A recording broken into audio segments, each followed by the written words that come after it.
What can I say? Greetings to you. Greetings, greetings, and greetings. Welcome to Uncensored Dear Land of Guyana. Dear Land of Guyana, Uncensored. It's Sunday.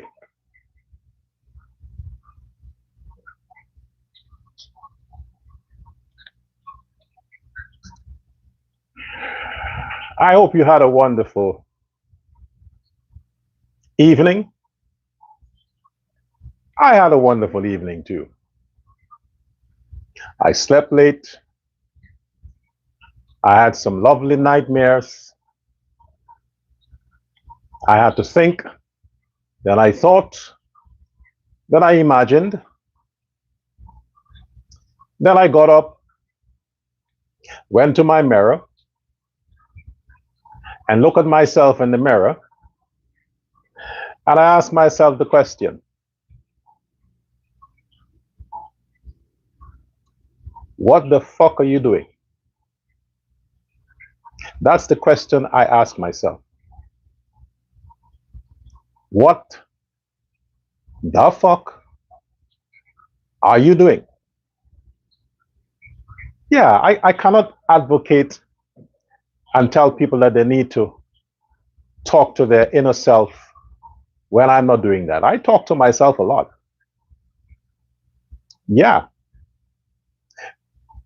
And there are people, when they accuse me of being an idiot, sometimes I agree with them. When people accuse me sometimes of being an Uncle Tom, sometimes I agree with them. When people sometimes accuse me of being an asshole, I agree with them. Because in times like these, I am guilty of all of the above. Being an Uncle Tom, being an idiot, being an asshole, yes, I embrace it. So I strive every day, while I may listen to the talks of the people, I strive every day to make sure that my standards are raised. I'm always above people's perception, especially when it's negative or degrading of my character. This is one of the days and the moments I'll try to live above it. Yeah. When I say in the past, unapologetically, means I make no apologies. When I say in the past that I stand grounded, firm, in solidarity, in unison with the Indo-Guyanese community, I meant it. I meant it. What the blacks should be thankful for is that a black man of my caliber can come out and say publicly, without fear or favor or backlash, that I stand for an entire community that doesn't look like me. That's what being a patriot is. When you can give your life for a stranger, when you can sacrifice everything for a stranger. That's what it means. I am who you call bipartisan. I am who you call the man who don't discriminate, who holds no prejudice. So when I criticize black people, the rest of the world who follow me stand in solidarity with my criticism. Because when I criticize black people, it is across the board, not unique to Guyana or the ghettos in Guyana. Across the globe, blacks are blacks. Despite that, I don't hate the black man. The same way I stand in solidarity with the Indian, I stand in solidarity with the good blacks. Am I saying that there are no bad Indians? They're Kuli, not Indians. Understand me. I stand with the Indians, not the Kuli. I don't stand with the Kuli. I stand with the Indians, Indo-Guyanese. You get it? When I say I stand and I love the Afro-Guyanese, I ain't talking about the niggers. The niggers and the Kuli are the same. I ain't talking about that. They're not included. They can't be reformed. They can't be rehabilitated. No, they have to stay how they are. They were born like that, they will die like that, or end up in jail, or end up shot, or something like that. Let me put that out there.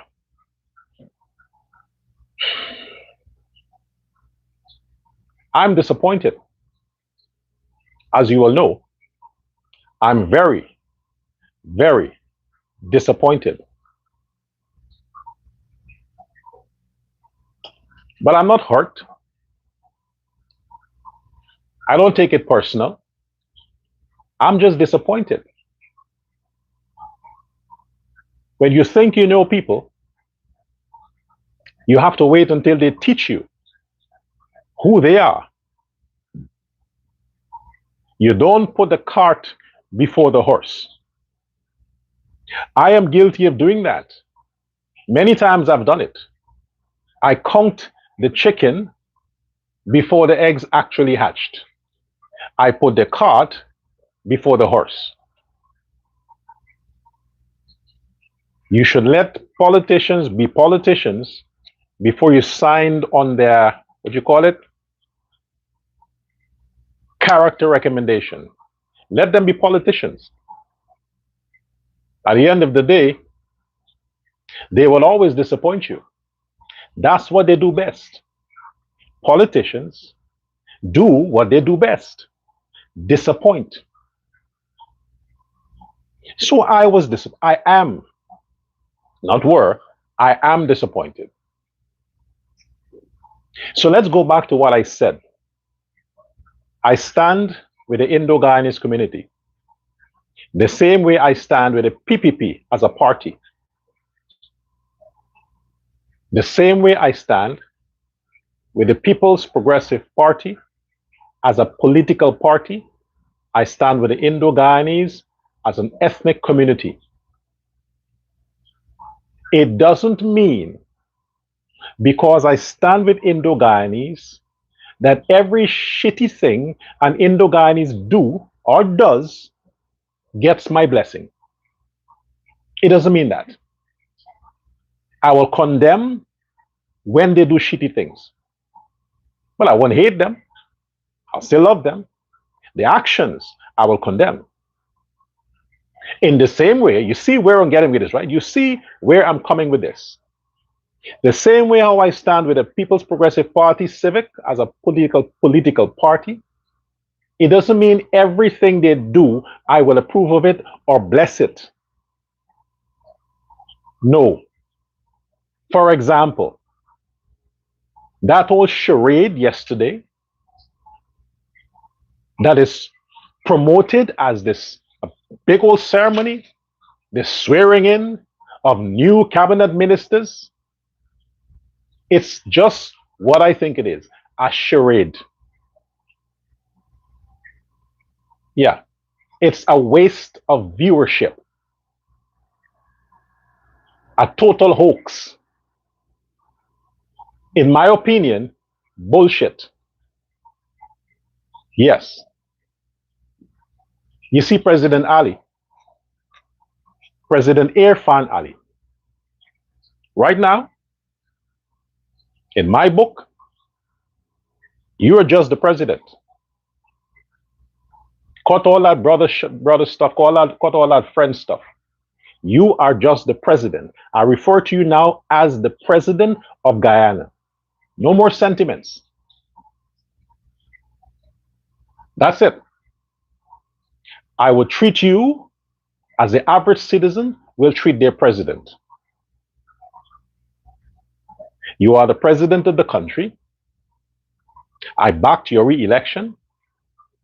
I supported the PPP party, like I said before, not because of you or because of Jagdeo, because I stand always with the People's Progressive Party Civic, always.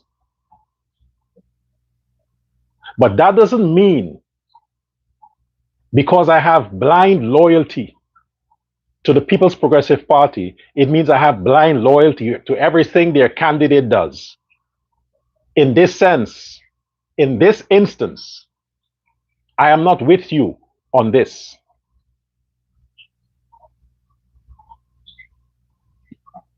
But I love you as the president. I respect you as the president. Doesn't mean I have to trust your judgments as a president. Doesn't mean I have to support your politics as a president, but you are the president. Constitutionally, you are. I honor that. So this sham yesterday was disappointing to me. There are a lot of slimers and suck-ups who would applaud. Yeah, but they included some new faces. What new faces? Old politics is old politics. My biggest disappointment is something that you people keep doing. And when I say you people, yes, the People's Progressive Party in this recent time.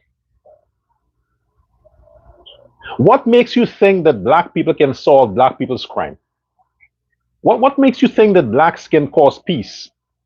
Which historical evidence is there to show that blacks can lead themselves, bring their communities under control, or guarantee peace and order? Since when? I want to see any historical, or any country for that matter, any country, any society, any record showing that black people are capable of keeping themselves in order.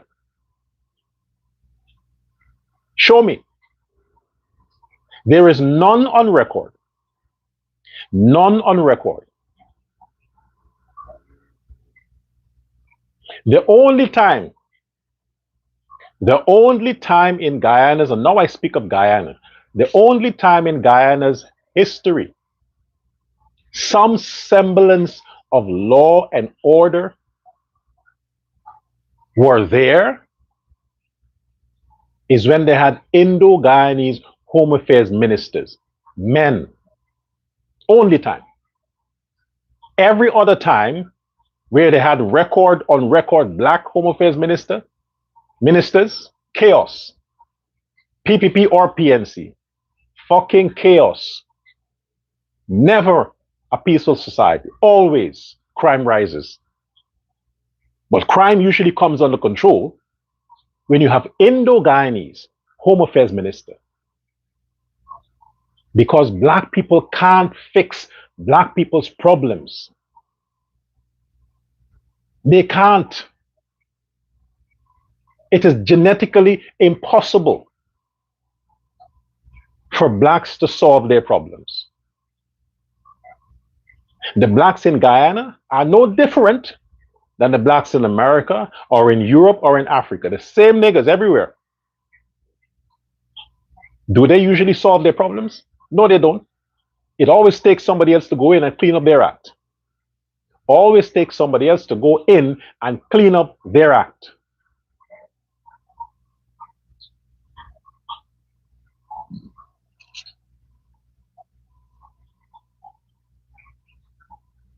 That's your idea of reshuffling. You went from a man, an older man, who is supposed to be much more matured and firm and experienced, and was a total disaster when it comes to running the Home Affairs Ministry. You went from him, a black man, to that. I mean, a woman. When I talk about appointing ministers in the cabinet to reflect the composition of the votes, I didn't mean that. I didn't mean that. That was not what I referred to. You're putting a woman to solve crime? You're putting a woman to head the Ministry of Home Affairs? A black woman? What? A black woman?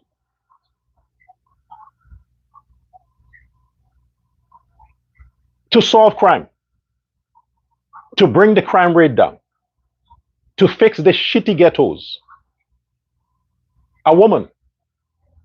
To deal with all those nigger thugs, male nigger thugs that fucks up the country, that makes a bad name, a bad stain continually. It's like a perpetual sidekick for the Guyanese community. Crime, which is 90%. 90% of the crime, the overall crime in Guyana, is the perpetrators are black people, men and women, blacks. Okay? They're the ones, they're the parasite, the scum that are fucking up that society. And you think by putting a nigger there, an Afro-Guyanese woman, somehow she can solve that, she can get masculine? Really? The man couldn't do it. Grandpa couldn't do it. He's a man. He has an African, real Congolese face, and he couldn't scare them criminals. You put this woman. Don't you have like some secretary's position to give these women? You know, some nice office to suit their profile. You put a black woman as Home Affairs, a ministry as important as that, a male dominated ministry, and not just a male dominated ministry, a black male dominated ministry. You're going to put a black woman.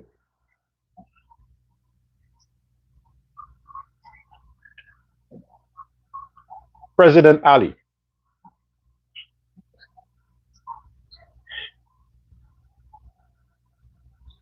Black men don't like women bossing them. Oh, that's a fact. Black men, the men who are more violent,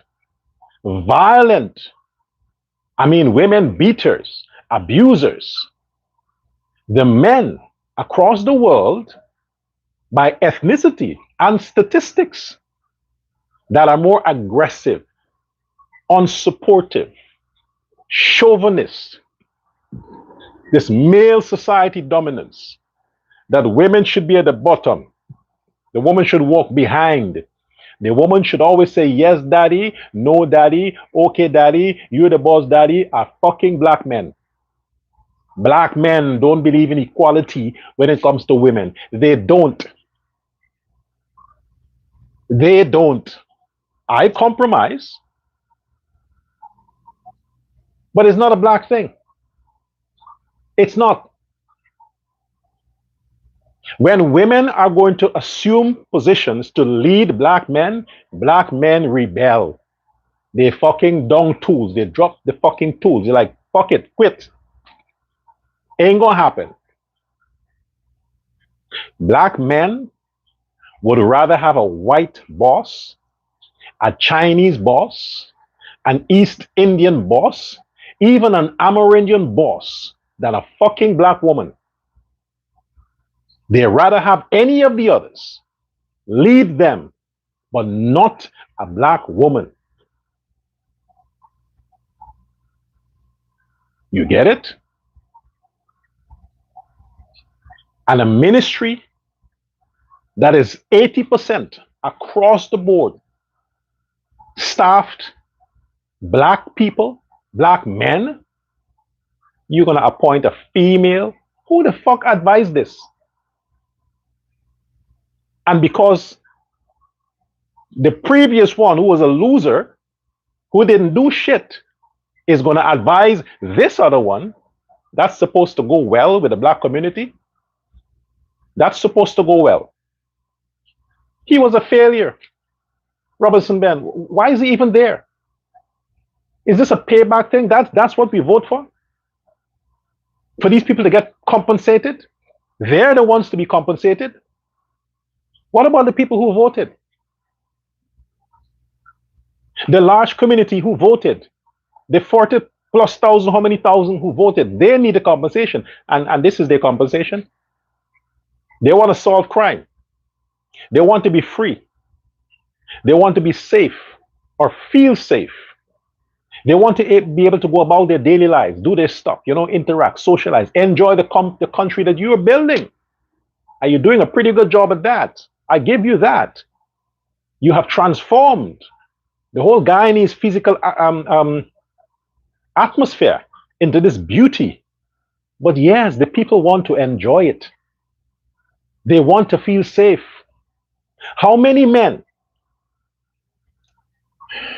you, Mr. President, how many of your bodyguards or Vice President Jaglia or any of the ministers, how many of their bodyguards are women? How many are women? Not even you or these top guys around you want women to protect them. And there are women in the force. They're capable women. Some look like lesbian, like men. But they don't want women to protect them because men instinctively know that it's a man's job to protect. And this Home Affairs woman is going to protect the Guyanese community.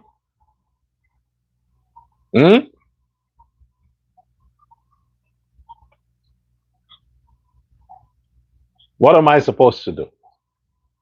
Because she was selected by the government who comes under the party that I support and the president that I once called friend.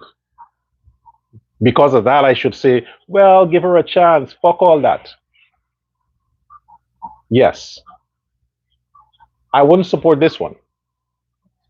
There are many other things you've done, Mr. President, that you got my blessings. I went all the way to see your re-election.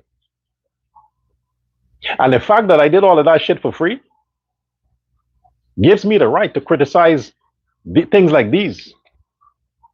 I don't work for the president. I don't work for his cabinet. I don't work for anybody there. So I don't have to agree with all the things I think I disagree with. I don't have to publicly endorse it. No, I don't. And this one I wouldn't. So to know if she will be effective, you have to wait next 5 years. But just understand, the people on the ground who have to solve these crimes, who have to fix the situation, the people on the ground are men. All the ministries, all the departments that comes under the Home Affairs Ministry that deals directly with security and all of that stuff are men. MEN, black men. And she has to boss them, projecting her feminine thoughts, her feminine sentiment, the way she thinks crime could be solved as a female. A female. There is no professionalism when it comes to a woman's feeling. Remember that.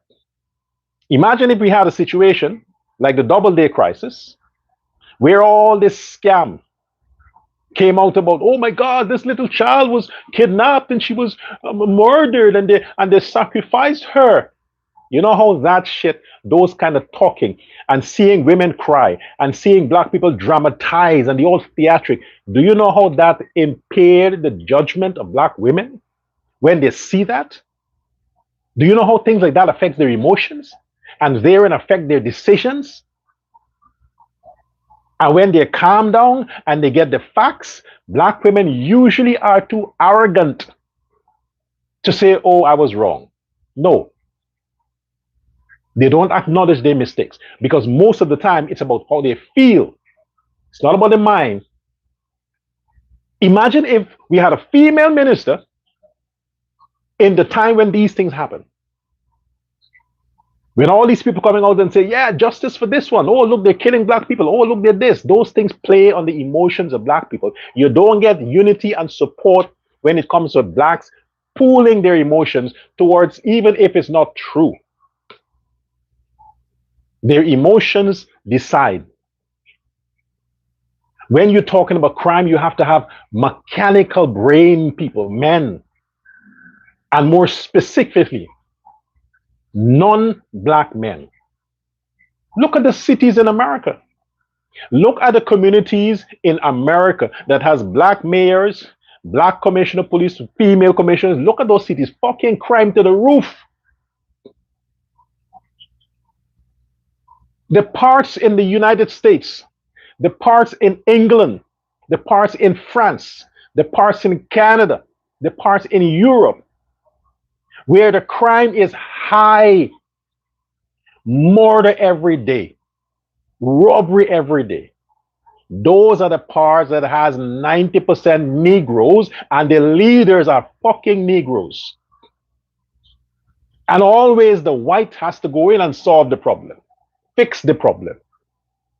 Because this sentimental thing, oh, DEI, it's better you put blacks in charge of blacks. When did that help? When did it help? It never helps. You had Barnum, right? You had Barnum, right? Look at all the so-called black leaders. Guyana's history.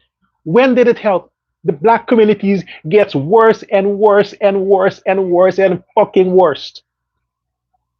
Now, during the past 5 years, some semblance of normalcy has returned. Why? Because we have an Indo-Guyanese president. You honestly think black people want responsibility? The only thing that blacks want is money. Money to spend. That is what keeps the average black person going. Money, access to money. Not to work and wait a whole month, then to get a salary. They want money. So having certain ministries occupied by black people, that would not make you look good or appease the blacks. It wouldn't. Because it's about how it directly benefits the average black person. What they want is money. Give them more grants. They're happy. They don't want jobs. Forget that. They want to know that every month they can get an extra stipend. They can get grants twice a year, so they can spend. And you are Mr. Nice Guy in their eyes. But putting a black person here or a black woman here, a black woman there, it's fucking DEI. And it wouldn't help. You won't get the black. They're not impressed. If they were impressed, they wouldn't vote for Win. They wouldn't vote for Win. Look what he did. Look at the cleverness with him. 16 parliamentarians. 16 parliamentarians. Most are black. The Indian guy, most are black. Out of them, you have what, like 4 or 5 Indo-Guyanese? All the others are black. That guy is learning. He wants to capture all the blacks for the PNC. So he's putting more on his team. That's what he thinks. Black people are not impressed with that. They don't like each other. Even if your whole cabinet or all the ministers are blacks, that wouldn't win the other blacks. They won't win them. Because in their mind, you're just paying off these to keep the others quiet. Black people want to be controlled by other people, not by their own people. That Home Affairs Ministry should have been occupied by an Indo-Guyanese man. An Indo-Guyanese man, not Anil Nandalal. An Indian should have been Home Affairs Minister.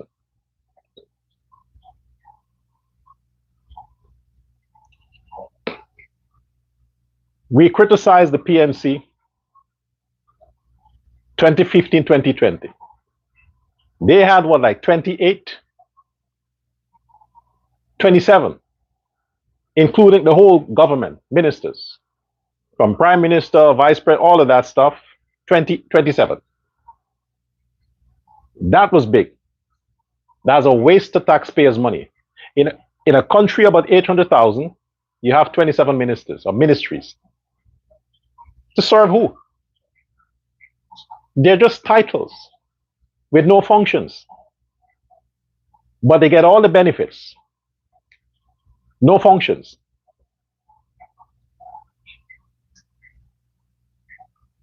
(2020-2025), how much cabinet ministers were there under President Ali? 28 or more, I don't know. But around that, 28. This time around, so far, 25. And more is to come, according to the president. More cabinet appointees must come. The official is 25. Imagine if more is to come. More means more than one. What are we looking at? 30? 36? How has Guyana changed?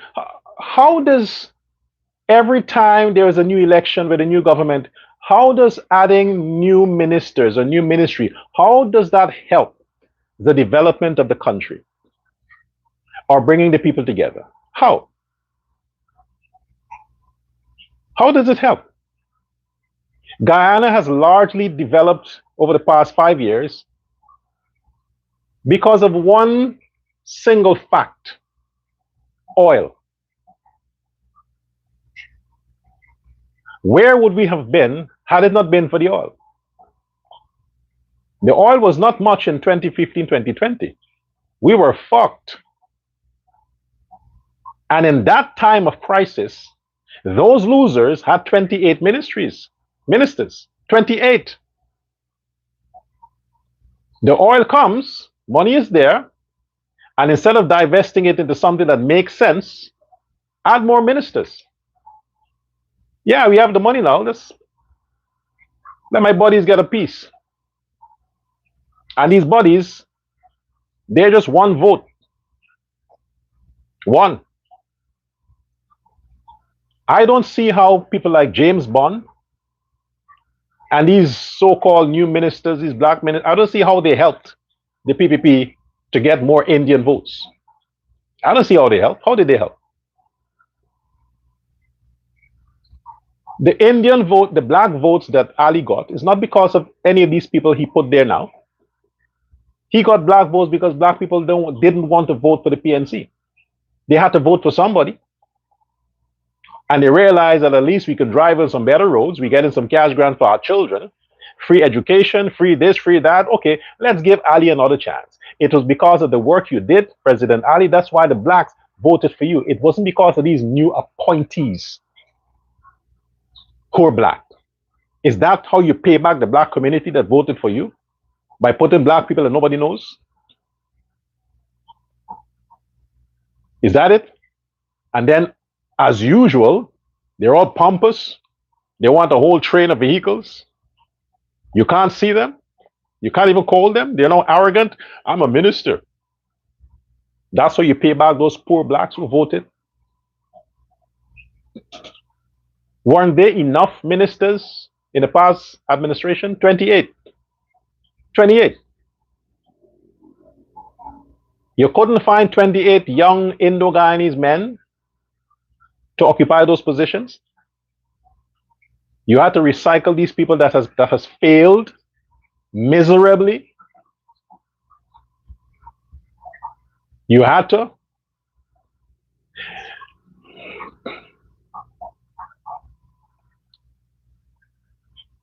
If these ministers, this old cabinet that just had their contracts renewed, it was not a new cabinet. It was not a naming of a new cabinet. There's nothing new about that. All the old folks came back. They decide to postpone their pension. Oh, you're still fit. You can do the job. One of the excuses I heard from some idiots is that, well, you know, they have experience. Experience in what? Experience in what? Before they became ministers the first time, had they experience? No. So what's the excuse? They were there for 5 years. They learned what? How to cover their tracks? President Ali didn't have experience before 2020 as a president. He didn't. He got reelected on his track record as a president. All the corruption allegations that the president faced came as a result of those ministers that he reinstalled. Their actions caused him to get a bad name with corruption. Their actions. Wasn't his actions directly. Those same guys that he put again, they caused him to get a bad name. And if it was not for credible voices who came out and defended his character, could have very well lost the elections because of the same old cabinet he just reinstalled.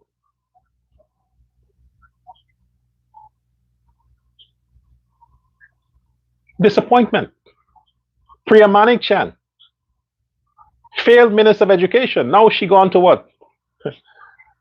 Human service? Isn't education a human right? A service to humanity is education. If she failed there, how could she be successful in human services ministry and social security? And the one who failed in social security, human services, she's what, tourism? Seriously? Really?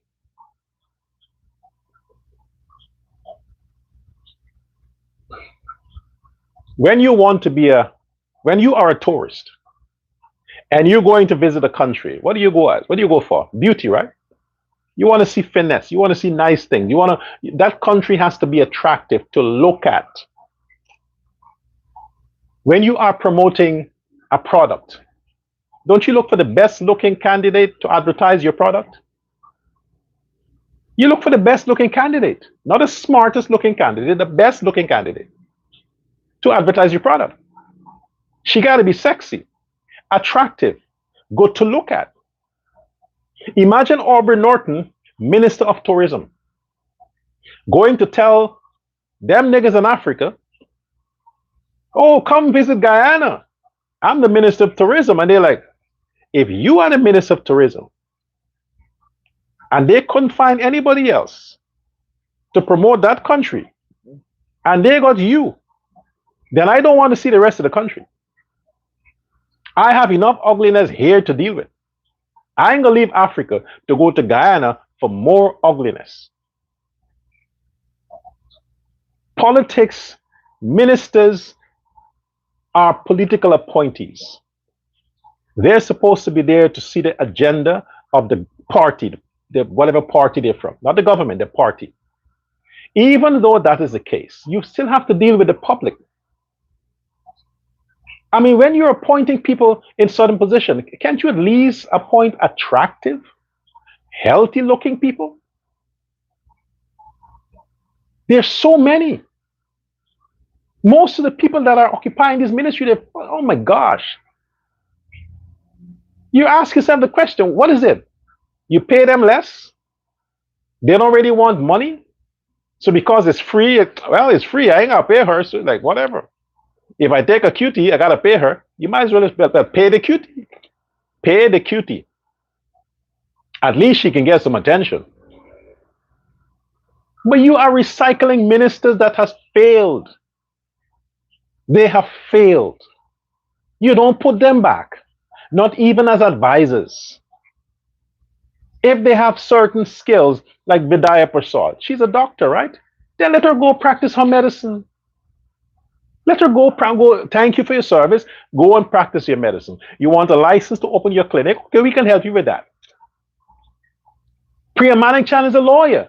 Let her go defend some teachers that get sued.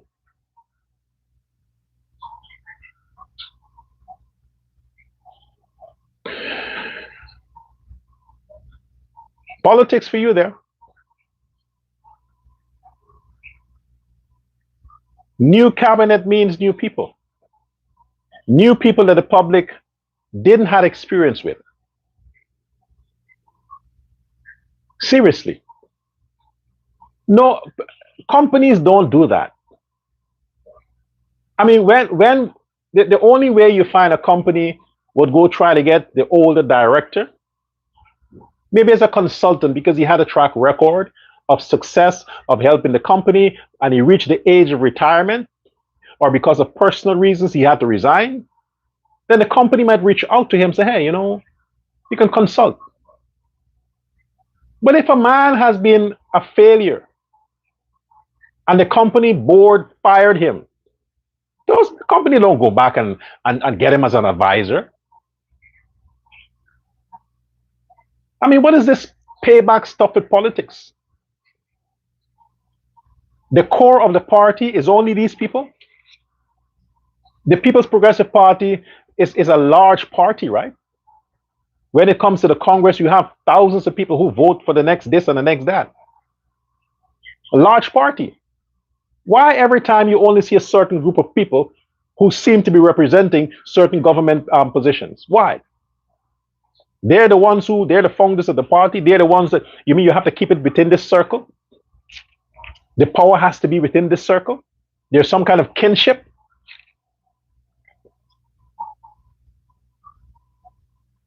It's ridiculous. You can't win the young like that. 2030 is just there. This is like making the rich richer on the backs of the poor. The Guyanese people voted for President Irfan Ali, not President Irfan Ali and company. They didn't vote for the cabinet to have a second term. They voted for you, President Ali, to have a second term, not the cabinet. They were expecting that these guys are bye-bye. You mean to have a new cabinet, you mean you need to have a new government, a new party installed? That's how they get a new cabinet? Where every time it's an extension, you get the same people back? All of them has stayed. The one I might give a break is Egil. Yes, all kinds of stuff, but I see what has been done.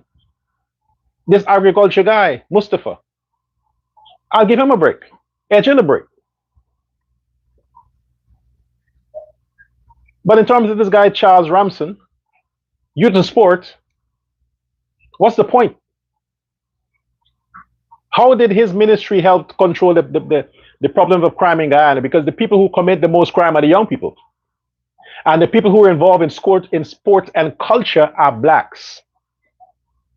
The blacks always got some culture stuff. And the blacks dominate the sports.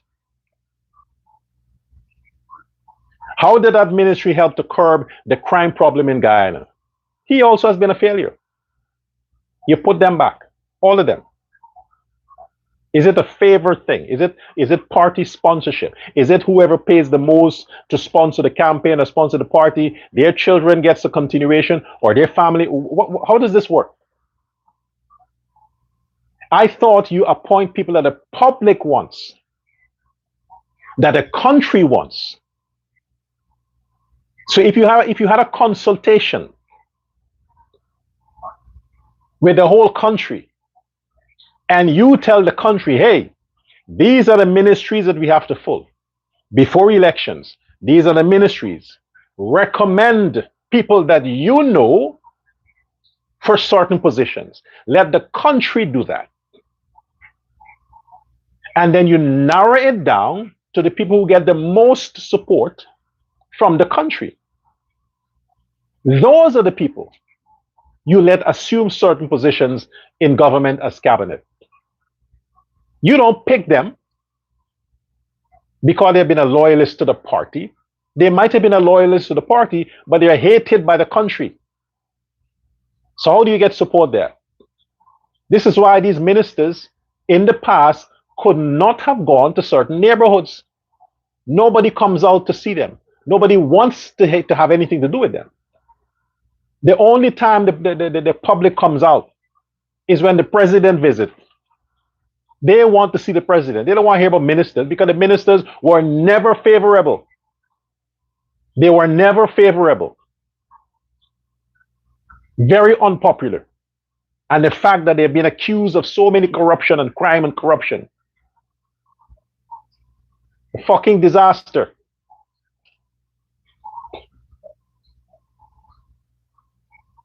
I'm also insulted with this Ministry of Labor. Or was it manpowerment or what? Some man stuff. The former was this black guy. He was the former Minister of Labor. He was a disaster. You go put another black man. Age is no factor when it comes to black competence. No factor. The older one was a disaster. You go put a younger one. You think he'll be successful?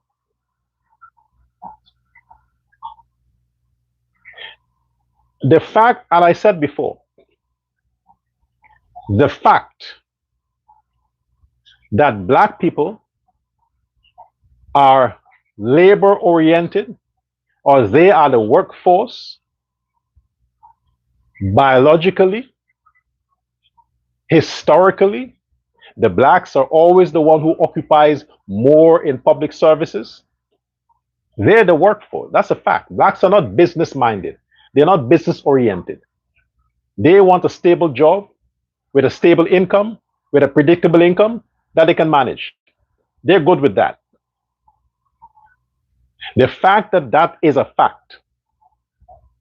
You don't put a minister of labor as a black man or a black woman.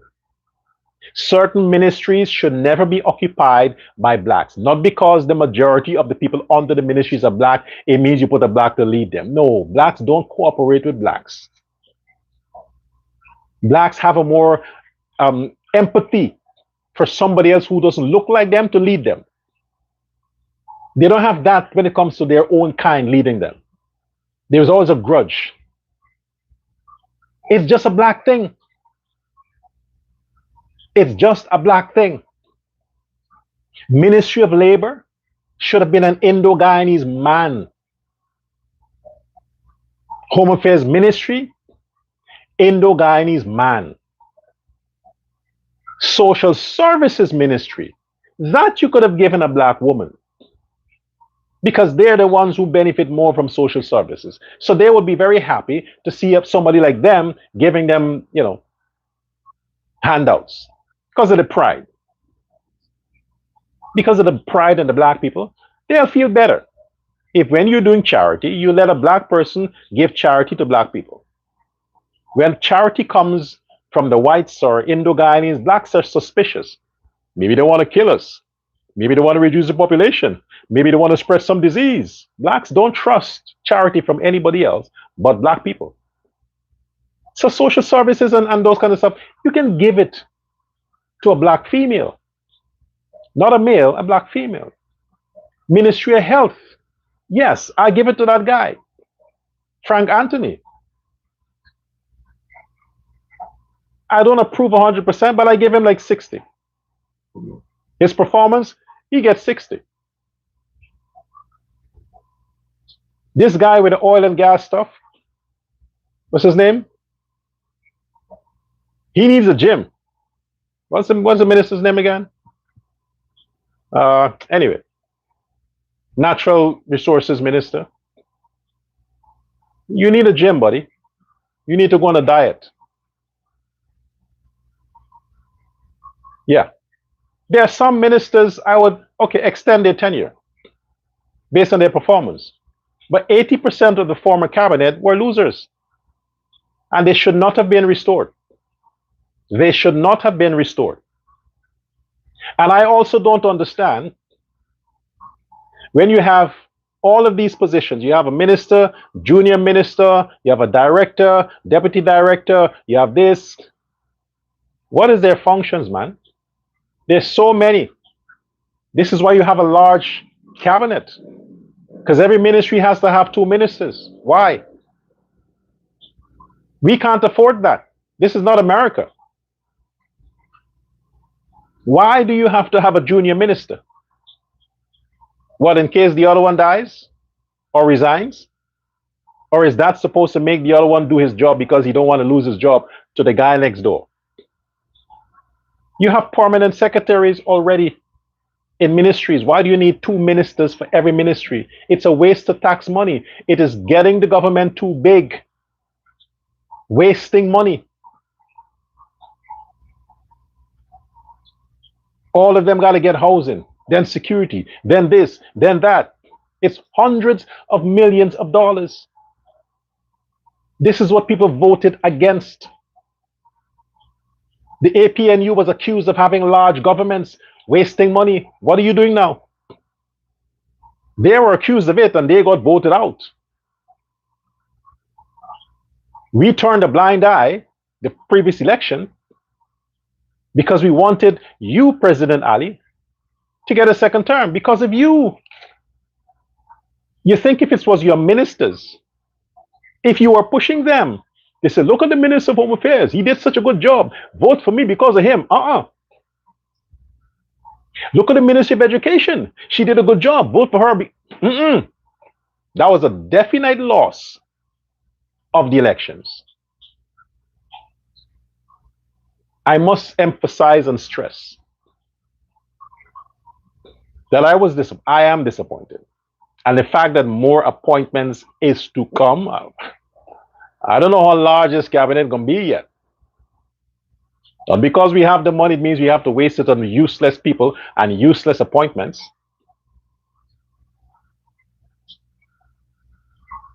These people are supposed to be making more money in their private practices. Let them stay in their private practices.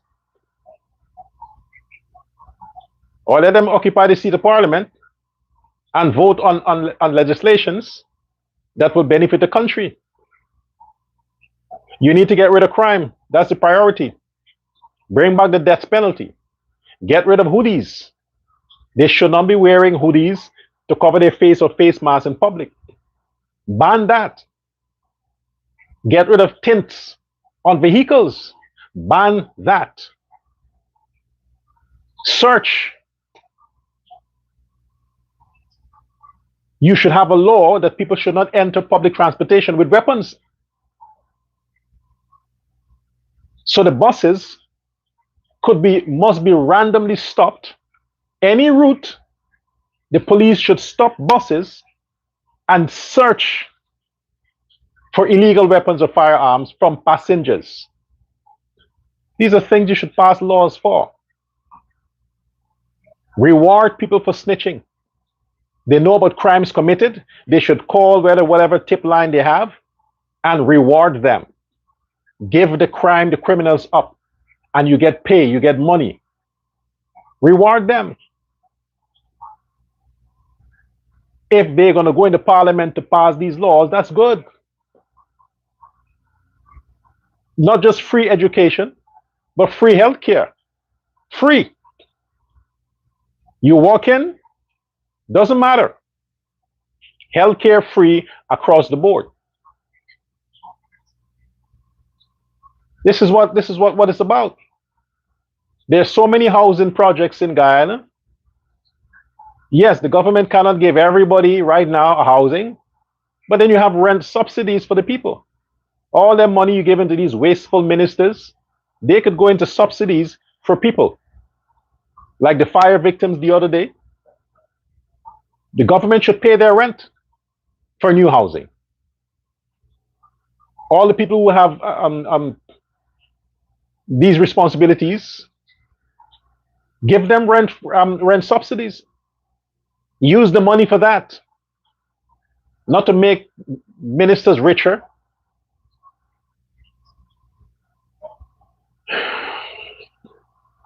I have more in my agenda, but I'll leave the rest for the next broadcast. But for now, I just wanted to say that I was disappointed about these appointments. And I can't say that I'm excited to see what else is there, because I'm already turned off by the initial impression. So I'm not interested in what else comes. These that were announced, they're the main ones. Anything else is useless. They're the main ones. But Minister of Home Affairs, that's a bad fit. Labor, a bad fit. Social services, a bad fit. Tourism, a bad fit. I think that guy, what's his name? Charles Ramson Jr., he should have been Minister of Tourism. Should have been there. And let this Vidya Prasad woman go to the Ministry of Youth, Sports and Culture. She could do some exercise, so she should have gone there.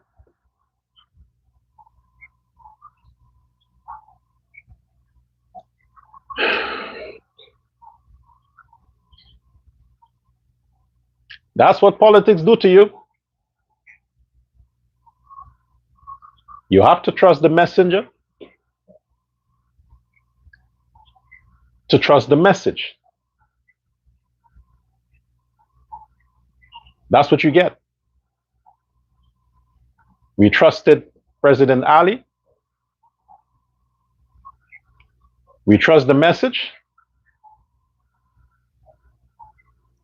Now we have to just have faith and believe in whatever the president says and does. My position is my position. I support the People's Progressive Party because I don't see any other choice. There is no alternative. But not every crappy thing the People's Progressive Party candidates does will get my support. No. Until next time.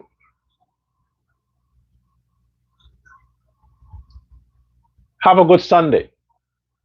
At least what's left of it. Long live Guyana. And may the universe keep us safe.